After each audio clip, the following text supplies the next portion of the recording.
کتے خریدتے ہیں اور کتے لڑاتے ہیں۔ ان لوگوں سے جان چھڑاؤ۔ ان علماء کے قدم چومو جو مسجد تدریس پہ بیٹھتے ہیں تو شام تک رسول اللہ کی حدیثیں سناتے ہیں۔ اور جب ہمارے اسلاف نے، ہمارے بزرگوں نے ان کی قدر دانی کی تھی تو دین سر بلند تھا۔ اور دوسری جانب ایک شخص جس کی شکل بھی رسول اللہ صلی اللہ علیہ وآلہ وسلم کی سنت کی مطابقت میں نہیں ہے، بیوٹی پارلر سے تیار ہو کے اپنی بھابھی کا دوپٹہ باندھ کے آ گیا ہے اور وہ اسٹیج کے اوپر شریعت سے بغاوت سکھا رہا ہے، کبھی جنت کا مذاق اڑا رہا ہے، کبھی دوزخ کا مذاق اڑا رہا ہے، اور آپ اس کے اوپر یوں بے دردی کے ساتھ نوٹ پھینک رہے ہیں اور 2-2 3-3 لاکھ روپے ایک رات کے وہ اکٹھے کر کے تمہارے وسائل نچوڑ کے لے جا رہا ہے اور تمہیں دے کیا رہا ہے؟ بدعملی کا سبق۔ ہرے تو کیڑی جنت دا کرنا ہے تذکرہ، یہ ہمارے اسٹیج میں پڑھا جاتا ہے اور لوگ اس پہ جو ہے وہ نوٹ پھینک رہے ہوتے ہیں۔ میں نے کہا صاحب اسی جنت کا تذکرہ جس جنت کے لیے حضور ہاتھ پھیلا کے دعائیں مانگتے تھے، اسی جنت کا تذکرہ جس کے لیے میرے حضور نے فرمایا رب سے مانگو تو جنت الفردوس مانگو۔ قرآن کے ورق ورق پہ جنت کی تحریر دلائی گئی، جنت کے نقشے بیان کیے گئے، جہنم سے ڈرایا گیا، لیکن یہ یہاں کھڑا ہو کر کے کتنی جرأت اور کتنی بہادری کے ساتھ کہہ دیتا ہے کہ ہرے تو کیڑی جنت دا کرنا ہے تذکرہ، اور یہاں جنت کا مذاق اڑایا جا رہا ہے، کبھی جہنم کا مذاق اڑایا جا رہا ہے۔ مجھے دیکھ کے جہنم کو آئے پسینہ۔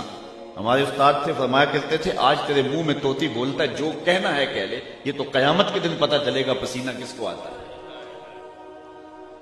حضرت شیخ احمد مجدد الفسانی علیہ رحمہ فرماتے ہیں جنت اللہ کی رضا کا مظہر ہے اور جہنم اللہ کے قہر و غضب کا مظہر ہے۔ جنت مانگنے کا مطلب یہ ہے رب کی رضا مانگنا، اور جہنم سے پناہ طلب کرنے کا مطلب یہ ہے اللہ کے قہر و غضب سے پناہ چاہنا۔ اور یہاں منبر پہ کھڑے ہو کے مساجد کے اندر، محافل نات کے اندر لاکھوں روپے اس کام کے لیے صرف کیے جا رہے تھے۔ یہ گمراہی پھیلانی تھی تو میڈیا تھوڑی پھیلا رہے، انٹرنیٹ کے ذریعے تھوڑا گند پھیل رہے کہ مذہب کے نام پہ تم پیسے اکٹھے کر کے لوگوں کو بلا کے بے خوف کر رہے ہو جہنم سے اور جنت کا تمسخر اڑا رہے ہو۔ تو آج اگر ہم بات کرتے ہیں تو کہا جاتا ہے کہ ذرا ہاتھ ہولا رکھو، ہمارے گھر کو آگ لگ گئی گھر کے چراغ سے، ہمارے وسائل ہمارے مسلک کو ہی توڑنے میں صرف ہو رہے ہیں۔ میں ایک جگہ گیا تو میں نے کہا کہ تم لاکھوں روپے خرچ کرتے ہو اور نعت خوانوں کو دیتے ہو، اور تمہارے ہی شہر کے اندر جو مدرسہ ہے اس کے بچے آج بھی ہاتھوں میں تھالیاں پکڑ کے روٹیاں مانگتے ہیں، تو تم سمجھتے ہو ہم جنت خرید رہے ہیں، قیامت کے دن تمہارا گریبان پکڑا جائے گا۔ تو جنت اتنی سستی نہیں ہے کہ تم نے منہ میں پان ڈالا ہوا اور ہاتھ میں جو ہے وہ پیسے پکڑ کے ایسے نچھاور کرتے ہو تو اس سے جنت مل جائے گی۔ ام حسبتم ان تدخلوا الجنہ، کیا تم یہ گمان کرتے ہو کہ یوں ہی جنت میں چلے جاؤ گے؟ تم میں سے جو پہلے لوگ گزرے ہیں فرمایا انہیں جھنجھوڑا گیا، حتیٰ کہ وقت کا نبی بھی پکار اٹھا اور اہل ایمان بھی پکار اٹھے مالک تیری مدد کب آئے گی؟ تو پھر ہم نے کہا بس ہماری مدد آیا چاہ رہی۔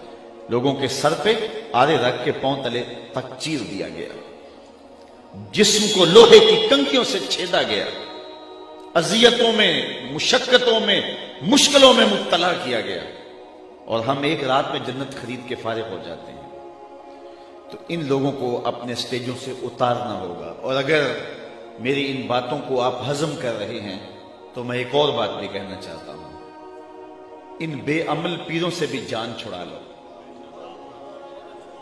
ہاتھ جوڑ کے ان کو کہو ہمیں معافی دو، ہمارے مسلک کو بڑا لوٹ لیا تم نے، تمہاری 6 نسلیں کھا سکتی ہیں جتنا تم نے لوٹا ہے، اب ہماری جان چھوڑ دو، ہمیں مدارس کھڑے کرنے دو، ہمارا مسلک لٹ رہا ہے، ہمارے گھر کو آگ لگی ہوئی، اب ہماری جان چھوڑ دو اور ہمیں اپنے مدارس دینیاں کھڑے کر لینے دو، ہمیں سکول سسٹم کھڑے کر لینے دو، ہمیں تربیتی کورسز کے لیے ذہن سازی قوم کی کر لینے دو۔ تو آپ مہربانی فرماؤ ہماری جان چھوڑ دو۔ اگر آپ نے پیر بنانا ہے تو کسی عالم دین کو بنائیں، اس کو جو آپ نذرانہ دیں گے اس کی وہ کتاب خریدے گا اور رسول اللہ کے دین کے مسئلے بتائے گا، اور جن کو آپ نذرانے دے رہے ہو وہ اس سے کتے خریدتے ہیں اور کتے لڑاتے ہیں۔ سرمایہ بھی ہمارا، اور پھر سوشل میڈیا کے اوپر تصویریں چڑھتی ہیں اور لوگ ہمیں فون کرتے ہیں، جناب اس کی تردید کیجیے گا، اس کی تردید کیجیے گا۔ میں نے کہا صبح سے شام تک ہم تردید ہی تو کرتے پھرتے ہیں، کچھ تم بھی تو کرو نا۔ کیوں ان لوگوں سے بغاوت کیوں نہیں کرتے؟ نگہباں بن کے جو اہل چمن کی آبرو لوٹے، چمن والوں عقیدت چھوڑ دو ایسے نگہباں کی۔ یہ نگہباں نہیں ہیں، یہ رہزن ہیں، یہ ڈاکو ہیں۔ ان لوگوں سے جان چھڑاؤ۔ ان علماء کے قدم چومو جو مسجد تدریس پہ بیٹھتے ہیں تو شام تک رسول اللہ کی حدیثیں سناتے ہیں۔ اور جب ہمارے اسلاف نے، ہمارے بزرگوں نے ان کی قدر دانی کی تھی تو دین سر بلند تھا۔ وہ منظر ہم نہیں بھول سکتے کہ حضرت میر عبد الحکیم سیالکوٹی علیہ رحمہ جب مطالعہ کرنے بیٹھتے ہیں تو بادشاہ وقت کی جانب سے ایک وہاں خادم مقرر ہے جو کچے برتن کے اندر بادام روغن ڈال کر کے آپ کے قدموں میں رکھتا ہے، اور تاکہ آپ کے قدم اس بادام روغن کے اندر بھیگے رہیں اور آپ کے دماغ کو تراوت پہنچتی رہے، اور چند دن کے بعد اس بادام روغن کو بدل دیا جاتا ہے۔ تو وہ جو بادام روغن ہے کیا اس کو نالی میں بہا دیا جاتا ہے؟ بادشاہ کا حکم ہے اس کو پیک کر کے میرے گھر بھیجیں۔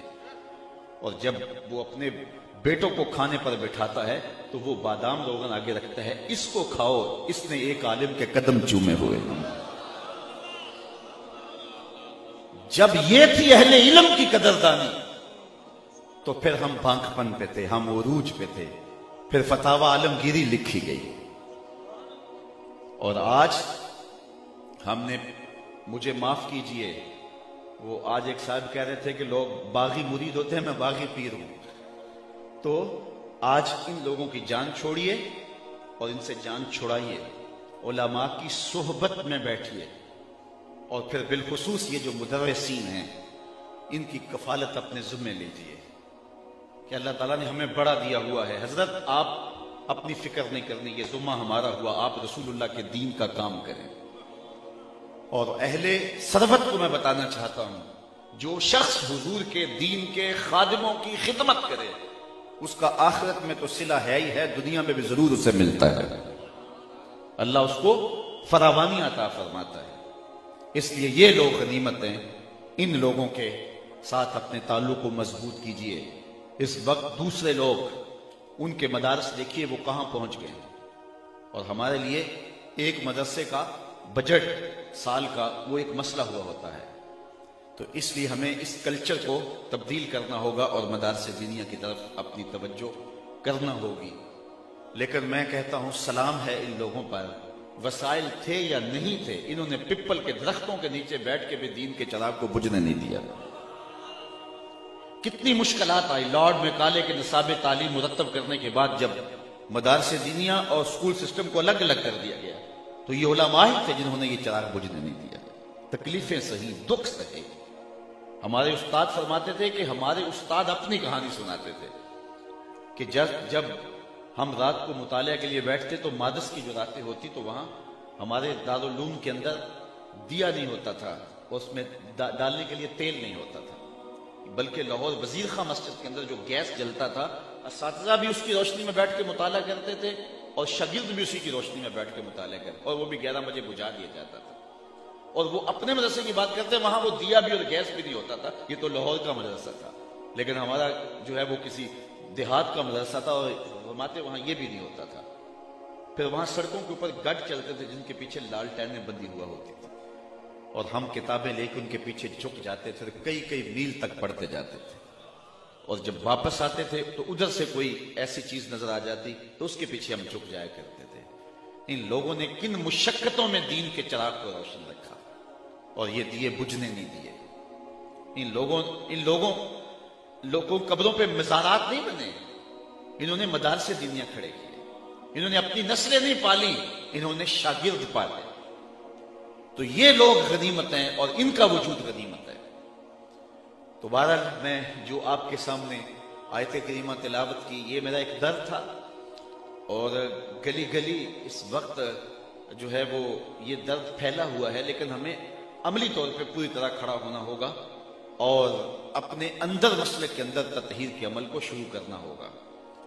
اور اسی طرح لوگ مڑے ان لوگوں سے. ایک وقت آیا آج سے کوئی 10 سال پہلے 8 سال پہلے کہ ان کی ڈیمانڈیں اتنی زیادہ بڑھ گئی نعت خانوں کی کہ لوگوں نے کہا چلو اب خطباء کی طرف بڑھتے ہیں, تو چلو یہ کوئی دین کی بات بتاتے ہیں. لیکن جب یہ لوگ ادھر آئے تو یہ بھی علم بیچ رہے تھے, یہ بھی تقریر کے جو ہے وہ تقریر کی بولیاں لگوا رہے تھے. تو لوگ پھر ادھر پلٹ گئے, ادھر آتے ہیں تو یہی, ادھر آتے ہیں تو یہی. تو اس دور کے اندر جو چند نفوس مل جائیں جو پیسوں کے لیے نہیں اللہ کے رسول کے لیے کام کرتے ہیں. یہ کیا ہوتے ہیں پیسے؟ کہ وہ کیا کسی نے کہا نا, ہر دو عالم قیمت خود گفتائی, نرخ بالا کن کی ارزانی ہنوز. تو دو جہاں کو اپنی قیمت لگا رہا ہے, کتنا سستا اپنے آپ کو بیچ رہا ہے, بہت سستا بک رہا ہے, اپنا وزن اور اپنی قیمت زیادہ لگا. دو جہاں بھی ایک پلڑے میں رکھ دیے جائے, تیرے ایک لفظ کا مول نہیں ہے, تیرے ایک لفظ کی قیمت نہیں.